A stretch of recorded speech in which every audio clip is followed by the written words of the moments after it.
என் பேரு இந்துமதி. என்னுடைய கணவர் பேரு ஆனந்தராஜ். நாங்க சாமந்தான்பேட்டை கிராமத்துல இருக்கோம். மீன்பிடி தொழில் பாக்குறாங்க எங்க வீட்டுக்காரவங்க.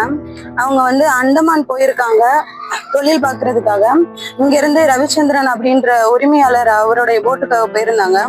இங்க இருந்து போய் ஒரு மாசம் எங்களுக்கு கரெக்டா தான் போயிட்டு இருந்துச்சு. அவங்களும் தொழிலுக்கு போனாங்க. அதுக்கான ஊதியம் எங்களுக்கு கிடைச்சது. அதுக்கப்புறம் மறு மாசம் எல்லாம் பார்த்தோன்னா ஒண்ணுமே கொடுக்கல. வேலையை மட்டும் வாங்கிக்கிட்டு எந்த ஒரு வருமானமும் இல்லாம எங்களை தவிக்க விட்டுட்டாங்க.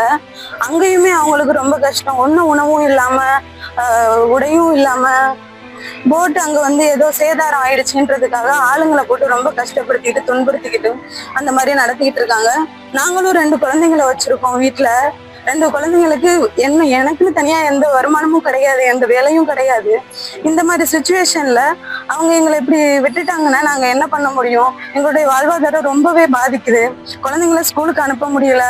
ஒரு சாப்பாடுக்கு தண்ணி கூட ரொம்ப கஷ்டப்பட்டுட்டு இருக்கோம். நீங்க தான் எங்களுக்கு ஒரு நல்ல கேட்டு பதில் சொல்லணும்.